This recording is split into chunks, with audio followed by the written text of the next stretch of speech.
Da Valdobbiadene a Godega, la pedemontana trevigiana devastata nella notte dall'ennesima grandinata, 4 feriti portati in ambulanza in pronto soccorso, altri 20 arrivati autonomamente in ospedale, blackout per 2000 utenze. Notata da incubo nel quartiere del Piave, dove si è scatenata una tempesta di ghiaccio, fiume di grandine per le strade a Pieve, gravi danni alle abitazioni, anche a quella del sindaco Soldan, chiesto lo stato di calamità. L'altro fronte del maltempo, Vittorio Veneto, Colle Umberto, Godega, Gaiarine, la testimonianza di chi ha avuto il tetto sfondato dalla grandine, se fosse crollato ci avrebbe ammazzati. Il Veneto questa notte nelle prime ore della mattina è stato bombardato, servono ristori economici per i territori colpiti, così il presidente del Veneto Zaia, che ha sentito i ministri Salvini e Lollobrigida. L'omicidio di Margherita Ceschina Conegliano, che vede il marito accusato di essere il mandante, emerge che da anni l'uomo pensava di sbarazzarsi della moglie, che in passato lo aveva denunciato anche per minacce. Controlli stradali dei carabinieri, a Roncade denunciato un 35enne kosovaro che guidava in Treviso Mare senza aver mai conseguito la patente. Stessa infrazione lo scorso anno, auto sequestrata. A Vittorio Veneto è entrato in vigore il nuovo regolamento di polizia urbana che impone tra l'altro di lavar via la pipì del proprio cane a passeggio, ma ci sono anche temi di vero e proprio ordine pubblico.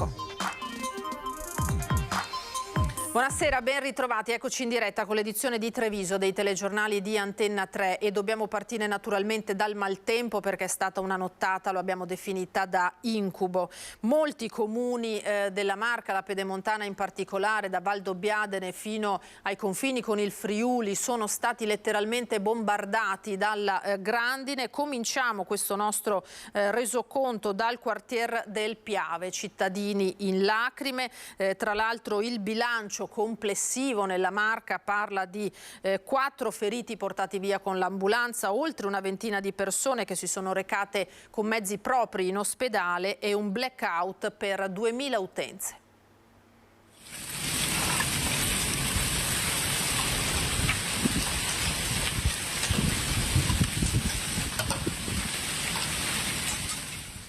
Una tempesta che ha distrutto ogni cosa: auto, lucernai, tetti, fotovoltaici, lampioni, coperture di aziende, scuole, edifici pubblici, sradicato alberi.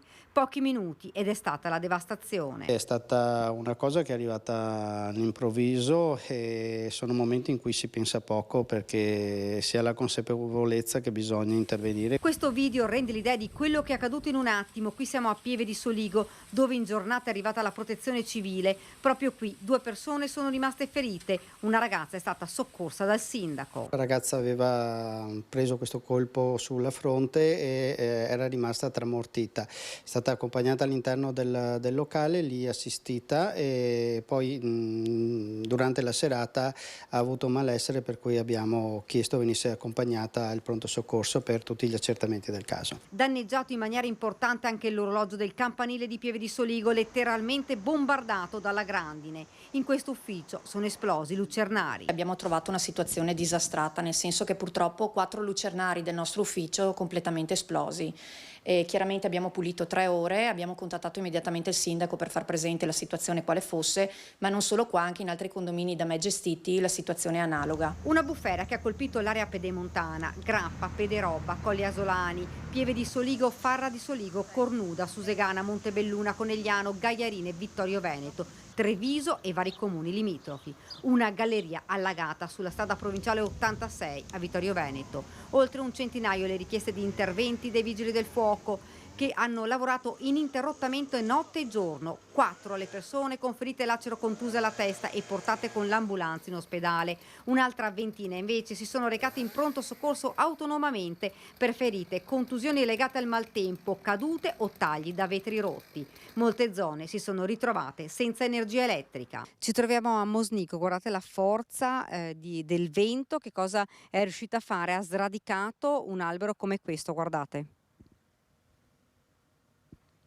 Ma poi basta spostarsi di qualche metro. Qui il vento ha divelto i pannelli di copertura. Qui invece siamo a Farra di Soligo, dove sono stati sradicati oltre una trentina di alberi. Grandine come palline da tennis, ci dice il sindaco Perencin. Danni ingenti anche in questo comune. È una situazione veramente molto complessa, molto difficile, e ho visto veramente molta gente preoccupata e qualcuno anche piangere, che forse è la cosa che più mi ha toccato in queste ore di difficoltà. Immediata la richiesta dei comuni dello stato di calamità.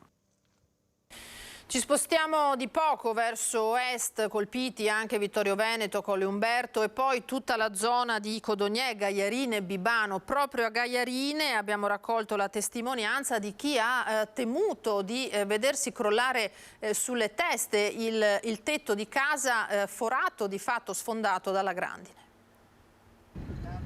A bordo del fuoristrada della Protezione Civile veniamo accompagnati nelle abitazioni più colpite dal temporale che ha devastato il comune di Gaiarine e la frazione di Francenigo. 2 temporali, uno in tarda serata e uno alle prime ore dell'alba, che hanno messo in ginocchio il paese. Tuoni e lampi e vento forte. Tuoni e lampo e vento forte. E poi sono volte i colpi. Abbiamo chiuso le finestre e sbattevano quei sassi. Grandine grande come palline da tennis che ha colpito per mezz'ora incessante il territorio. Impossibile uscire di casa per andare a mettere a riparo oggetti e soprattutto le auto. Ci ammazzava. È il rischio che potevamo ammazzarci anche a casa se mi cadeva il soffitto. Stesso scenario, stessa amara sorte che è toccata anche a Mirko. Era della grandine grossa come delle palline da tennis, ci ha forato il tetto e dopo un po' abbiamo iniziato ad avere acqua dappertutto. Questo risultato qui era come fosse una piscina praticamente. Vetri e persiane crivellate da chicchi di grandine, tetti rotti, tegole danneggiate e poi cadute, case allagate. Aziende completamente distrutte dalla furia del temporale. 10 i centimetri di acqua che questa tipografia si è trovata all'interno. Circa 60.000 euro di danni, quelli provocati a macchinari e al soffitto. Pensavamo di venire a lavorare tranquillamente, poi abbiamo visto questa bellissima sorpresa. Mancavano solo i pesci. Interventi che hanno coinvolto sin dalla notte i vigili del fuoco e Protezione Civile. Circa un 150 interventi di soccorso, ancora un centinaio di interventi che dobbiamo eseguire e sono riconducibili prevalentemente alla copertura di tetti e danni connessi al vento forte, quindi caduta di alberi e rami. Stiamo supportando i vigili del fuoco nel loro intervento, insomma, perché loro vanno su nel tetto a mettere i teli di copertura e noi li supportiamo portandogli sacchi di sabbia, quello che necessita loro. Sacchi di sabbia riempiti grazie a volontari, consiglieri e assessori del comune che già dalla mattinata sono arrivati nella sede della Protezione Civile per offrire aiuto e supporto. Mi ha impressionato mamme e bambini che non sapevano cosa fare perché avevano acqua dentro in casa.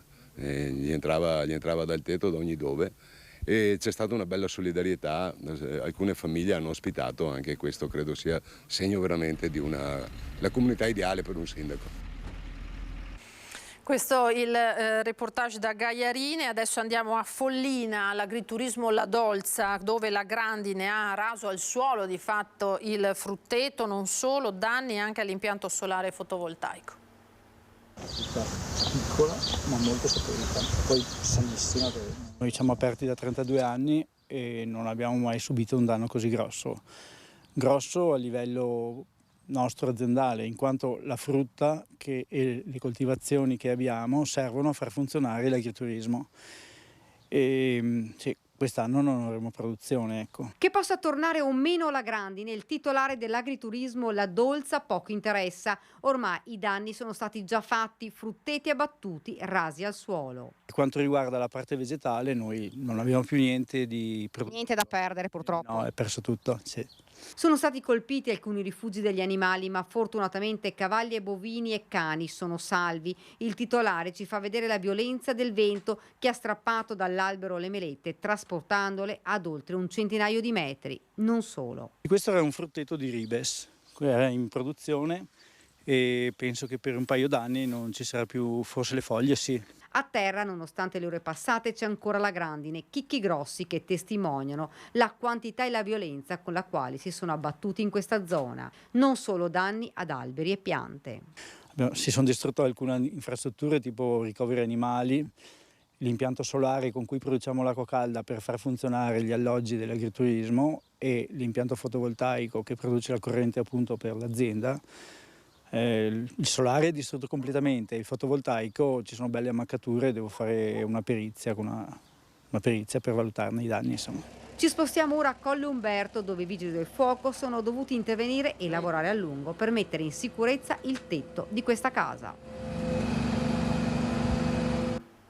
E la Coldiretti del Veneto ha chiesto al governo il riconoscimento dello stato di calamità per l'agricoltura devastata dal maltempo. Allora facciamo il punto della situazione. 30 minuti, tanto è durata la grandinata devastante che dal Veronese alla Marca Trevigiana ha colpito il Veneto nelle ultime ore.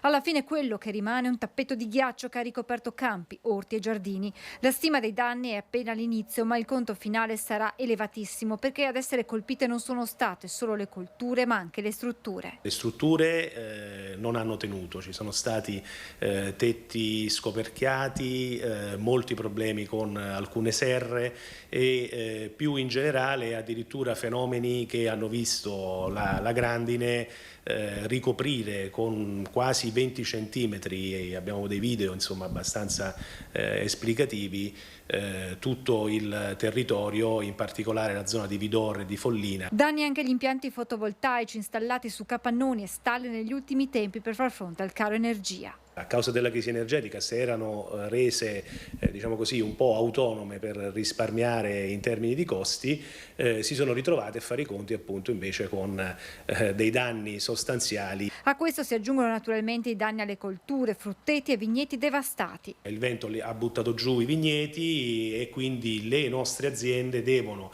ritornare in campo con un incremento di costi a tirarli su di fatto, per non parlare poi delle aree insomma dove la grandine viene giù e rovina fisicamente le piante. Di fronte a questo quadro drammatico, da Coldiretti arrivano le richieste al governo. Abbiamo già chiesto una moratoria dei pagamenti per le nostre imprese, perché insomma evidentemente bisognerà far ricorso a dei costi ulteriori e non preventivati. Il presidente del Veneto Zaia in queste ore ha sentito il ministro dell'agricoltura Lollobrigida. Ho confermato al ministro la richiesta che debba essere riconosciuto lo stato di calamità per l'agricoltura, spiega il governatore, nella speranza che a livello nazionale il governo possa adottare misure di sostegno alle aziende colpite dal maltempo, con eventuali interventi di moratoria nei pagamenti e nella fiscalità.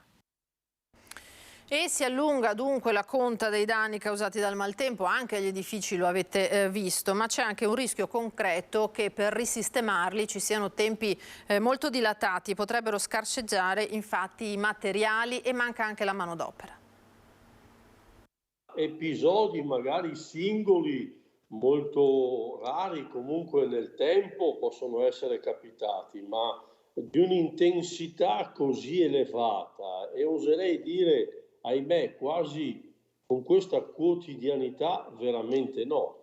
Nonostante la sua lunga esperienza, Paolo Ghiotti, costruttore edile fino a pochi giorni fa, presidente ANCE Veneto, non ha mai visto danni di questa portata causati agli edifici dalla grandine. Passata l'emergenza è tempo di sistemare tetti e coperture, ma c'è un nuovo problema all'orizzonte: il rischio che tra qualche settimana vengano a scarseggiare i materiali. Lo testimonia quanto riportato da un'azienda che produce tegole, che ha una capacità produttiva attorno ai 20.000 pezzi quotidiani, hanno una richiesta per 80.000 pezzi, quindi è ovvio che dovrebbero quadruplicare la loro capacità di fornitura. Mancano purtroppo anche i ponteggi per sistemare dei manti di copertura. A questo surplus di richieste si aggiungono le prossime ferie estive di agosto, con molte imprese che si fermeranno. Questo potrebbe allungare i tempi d'attesa per gli interventi, considerando che verrà data priorità ai lavori nelle strutture per anziani e negli ospedali. Se mediamente le attese erano attorno ai 20-30 giorni dall'ordine, adesso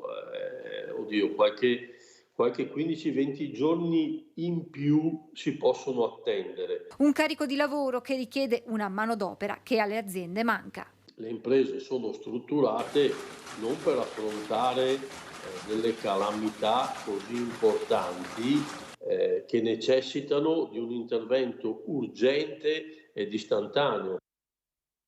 Il presidente della regione Luca Zaia ha chiesto ristori economici per questo Veneto bombardato dalla grandine, e allora ieri nel corso della riunione che si è svolta con il Dipartimento di Protezione Civile della regione del Veneto sono stati invitati tutti i comuni interessati dagli eventi meteorologici. Parliamo di quelli del 13 luglio in particolare. Nelle immagini vedete il capoluogo Treviso duramente colpito, a inviare una prima relazione descrittiva dei dei danni subiti dai privati con quantificazione di massima dei danni patiti.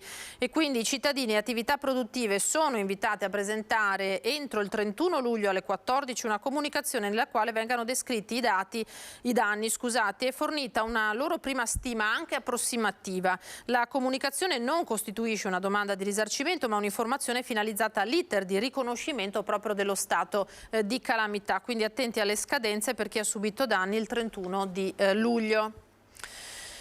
Adesso noi andiamo alla cronaca, torniamo al delitto di Conegliano, l'omicidio di Margherita Ceschin. In procura si è fatto questa mattina il punto, il marito Enzo Lorenzon, lo sapete, è accusato di essere il mandante del delitto, la donna lo aveva denunciato in passato anche per minacce. Ora si cercano i 2 sicari che mancano all'appello ed emerge che da anni l'uomo pensava di sbarazzarsi della moglie.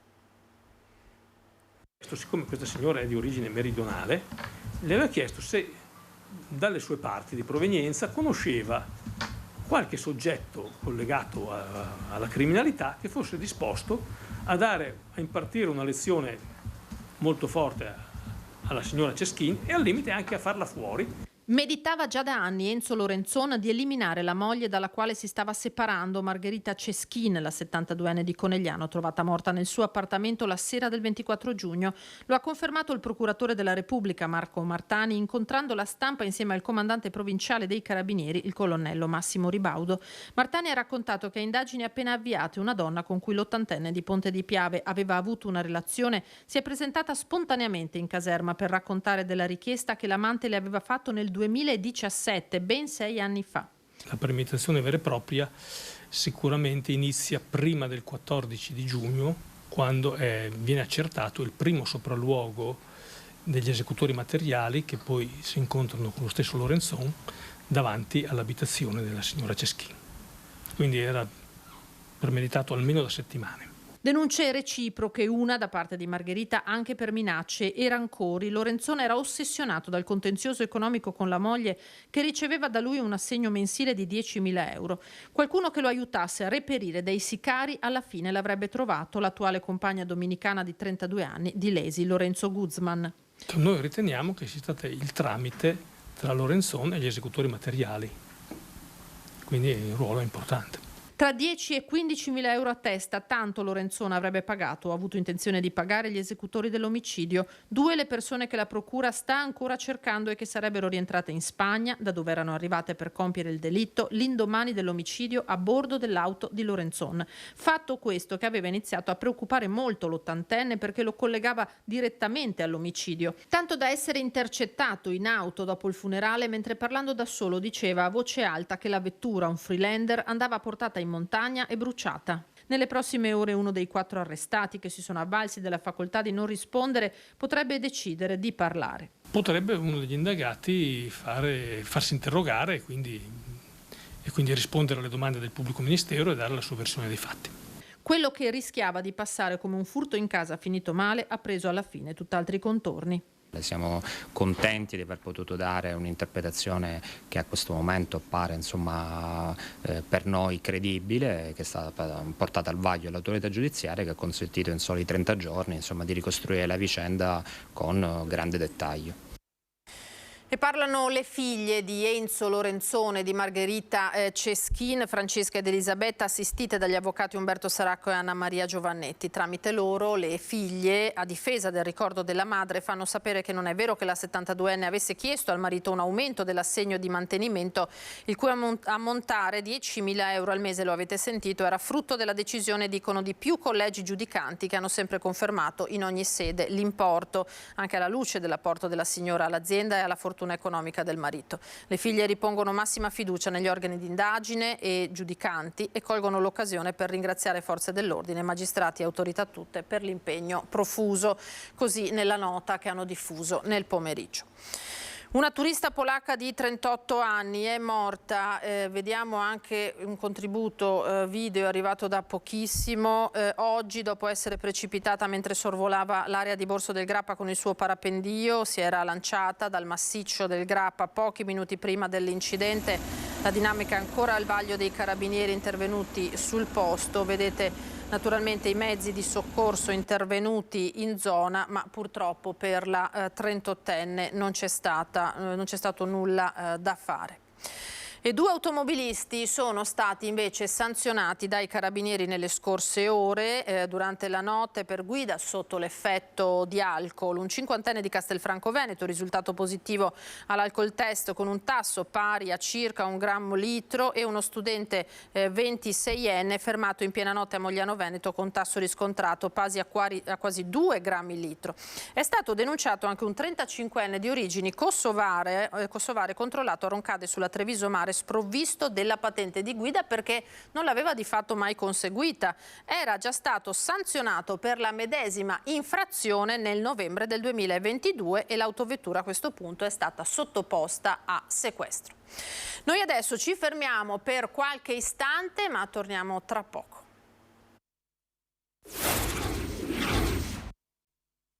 Ben ritrovati in diretta con l'edizione di Treviso dei telegiornali di Antenna 3. È stata l'occasione per una riunione tra i vari esponenti del partito di Forza Italia, in questo caso la messa di suffragio per il leader di Forza Italia, Silvio Berlusconi, scomparso il mese passato. È stata celebrata a San Biagio di Callalta su volontà proprio degli esponenti azzurri.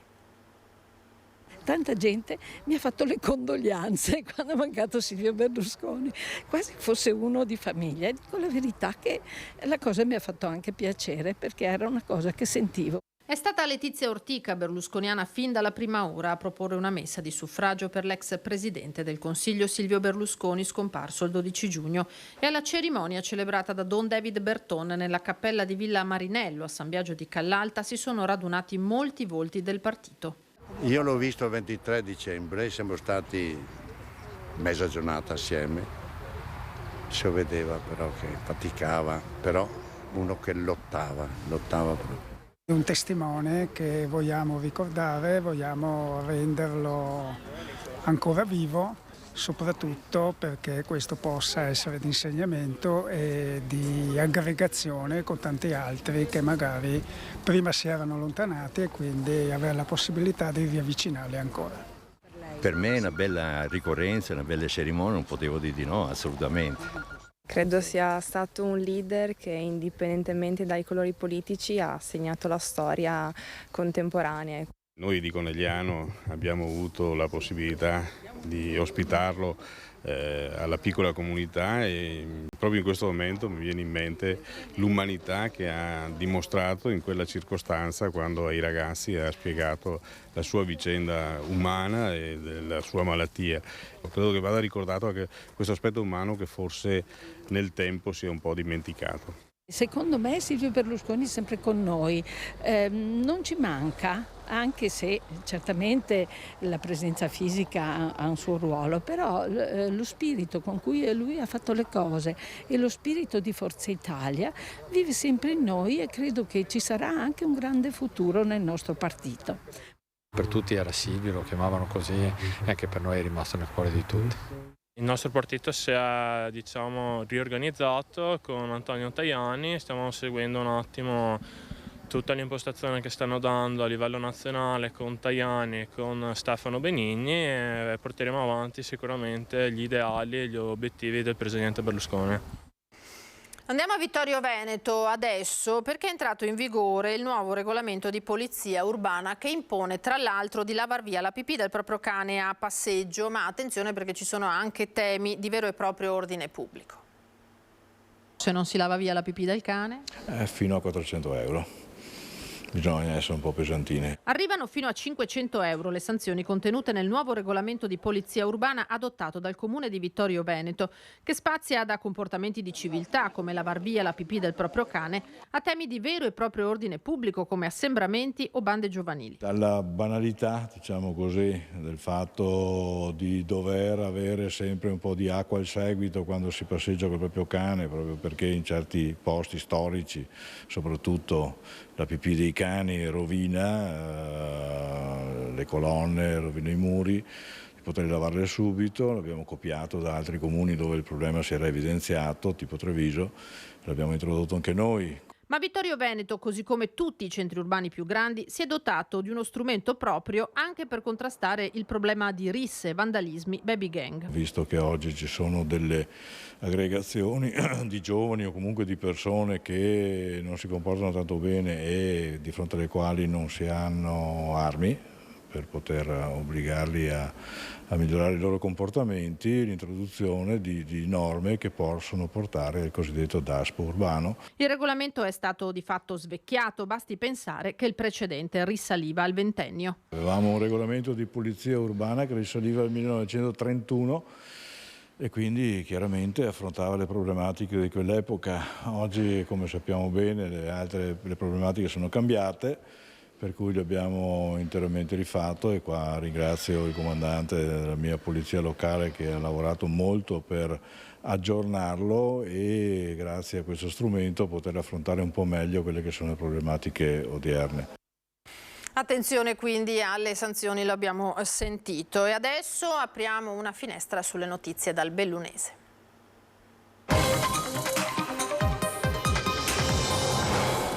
Anche qui dobbiamo darvi conto del maltempo, una serata e poi in rapida successione una nottata e un'alba da tregenda anche nel Bellunese, non solo nel Trevigiano, lo abbiamo sentito. Ripetuti e violenti nubifragi si sono abbattuti come da previsioni su tutta la provincia, causando disagi e ripetizione soprattutto in Val Belluna e nel Feltrino.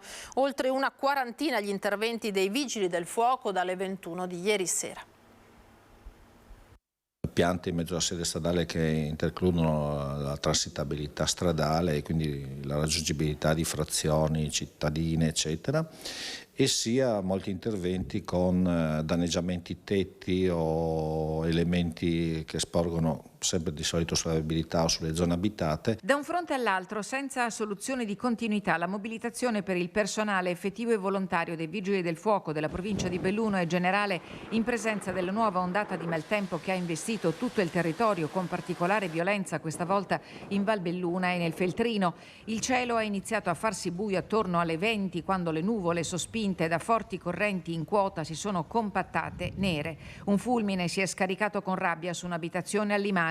La grandine, per fortuna di piccole dimensioni, e l'acqua hanno seminato paura in Sinistra Piave. Sta cambiando il clima, sta cambiando il tempo, ma quello che preoccupa soprattutto, al di là dei danni materiali e la fortuna di non piangere vittime, è quello che si sta creando veramente una fobia, una sorta di panico quando si vanno a vedere le previsioni del tempo e quando si assistono a delle situazioni con vento, pioggia, grandine che diciamo così sono un po' un unicum in questo territorio, in questa provincia. Vaia, d'altra parte, ha lasciato squarci profondi, visibili agli occhi ma invisibili nell'animo della gente di montagna che sussulta ancora di fronte al vento impetuoso. Pure il Consiglio provinciale convocato questa mattina a Borca di Cadore è stato rinviato causa maltempo.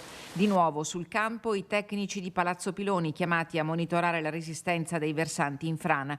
Quello storico sulla Feltrina a Santa Maria di Quero Vas si è mosso la notte scorsa causando la chiusura temporanea della regionale. Dovremmo fare anche un po' una conta di danni di quello che abbiamo toccato con mano, soprattutto nelle abitazioni private. Noi, diciamo così, possiamo segnalare nessuna frana ai centri abitati, è stata interrotta ieri una strada nel Feltrino, però insomma la situazione è abbastanza sotto controllo, però c'è veramente apprensione e le previsioni del tempo danno ancora delle situazioni di cambiamento repentino del tempo. Squadre e mezzi dei Vigili del Fuoco di Belluno da stanotte stanno operando in supporto del comando di Treviso, impegnato per i danni ingenti patiti dai territori in fascia prealpina e pedemontana.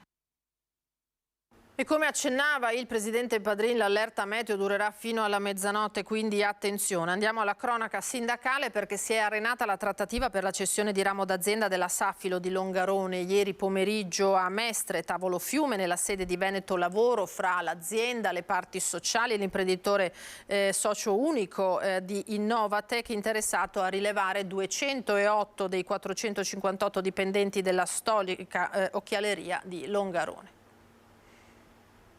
Un passato imprenditoriale che non depone a suo favore o un piano industriale che non sta in piedi. Tira brutaria per l'Innovatec di Carlo Fulchir, interessato a rilevare in tandem con Telios il ramo d'azienda messo sul mercato da Safilo.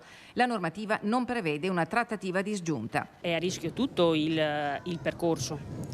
Non possiamo gestire una situazione del genere con la fretta che ci sta mettendo la Safilo. Cosa è accaduto ieri pomeriggio al tavolo Fiume convocato nella sede di Veneto Lavoro a Mestre e sotto gli occhi dei convenuti? Mentre la miliardaria Telios del gruppo francese LVMH viaggia a gonfie vele con il suo piano che prevede di rilevare galvanica e pregalvanica, verniciatura e montaggio e 250 dipendenti, Innovatec, che oltre a Carlo Fulchir potrebbe avere un secondo investitore cinese, punta al terzismo per piazzare i restanti 208 lavoratori, ma non dice per chi. Forse la stessa Telios, non si sa, e a intraprendere la difficilissima strada della produzione di lenti, apparentemente senza competenze né rete commerciale. Per capirci, in provincia di Belluno c'è la storica Itallenti e c'è Exilor che in Luxottica ha impiegato diversi anni per definire la sua linea produttiva. Un'impresa titanica che Fulchir vorrebbe portare a casa con un piano di investimenti milionario, sì, ma con l'assorbimento dei lavoratori per tranche, 40 subito a settembre, il resto in un triennio. Dopo la presentazione del piano le preoccupazioni restano forti, abbiamo chiesto ulteriori documentazione, ma c'è una forte preoccupazione sulla sostenibilità del piano stesso. Ieri la segretaria della Camera del Lavoro di Belluno era al tavolo in sostituzione del collega Gianpietro Marra della Filtem. I toni si sono accesi. Fulchir non avrebbe gradito i pregiudizi sul suo passato imprenditoriale alla guida di Fimmec, nei guai per il crack da 1 miliardo che gli causò seri guai giudiziari nel 2007. Il clima perciò resta rovente in un contesto in cui per le parti sociali il principale imputato è e resta Safilo. La Safilo non è un'azienda in crisi, la Safilo non ha mai spiegato la non strategicità dello stabilimento di Longarone, la Safilo adesso non può pretendere che una qualsiasi soluzione o un qualsiasi piano industriale possano essere la soluzione del problema. Olimpiadi ora, le previsioni dei costi di gestione della pista da bob, slittino e skeleton di Cortina sono esorbitanti e rischiano di provocare un salasso pubblico pari a 2 milioni di euro a carico del Comune. Lo scrive il consigliere regionale del PD Andrea Zanoni nell'interrogazione alla Giunta depositata oggi, con la quale chiede se questa situazione rimetterà in discussione la realizzazione dell'infrastruttura olimpica. Sconcertante, afferma Zanoni, l'errore contabile commesso dalla società Infrastrutture Milano Cortina 2026, la somma delle singole voci di ricavo del Bob Race sono riportate 2 volte per una probabile svista nella formula del foglio di calcolo. Il risultato è che al posto dell'utile dichiarato per tutti gli anni si registra una perdita consistente a carico del Comune di Cortina per ben 5 anni consecutivi. Contattato il sindaco di Cortina Gianluca Lorenzi riferisce che l'errore di calcolo era contenuto nella prima stesura e non in quella successiva, che è stata corretta. Frattanto la settimana scorsa a Cortina la società Infrastrutture ha eseguito una verifica dell'avanzamento dei lavori dello sliding center in vista della conclusione della fase di gara e dell'assegnazione dell'appalto. Fuori il flash mob dei rappresentanti delle associazioni ambientaliste che hanno protestato al motto "non in mio nome", quindi continua un dibattito molto acceso su queste infrastrutture. È tutto per questa edizione, grazie per essere stati con noi. Tra poco le previsioni del tempo, vi auguro una buona serata, arrivederci.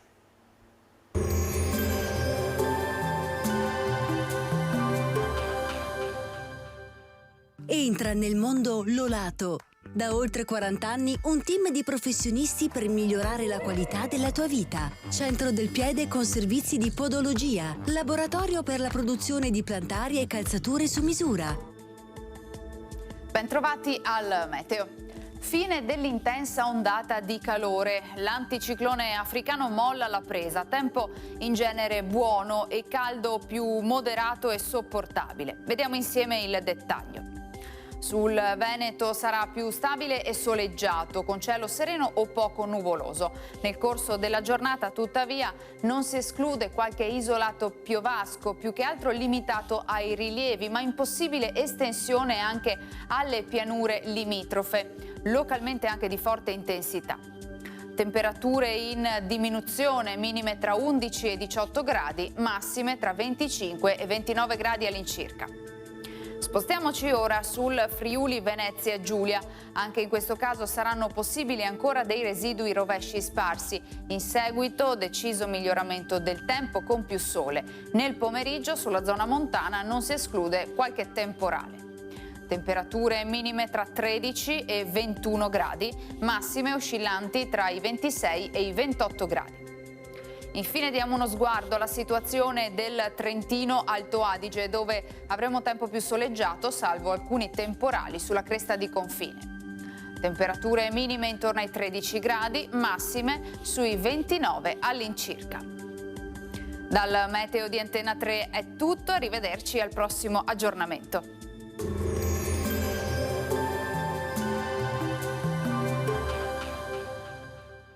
Busti, tutori e protesi di arto personalizzati. Ortopedia e sanitaria Lolato. A Treviso e Montebelluna. Lolato, soluzioni per star bene.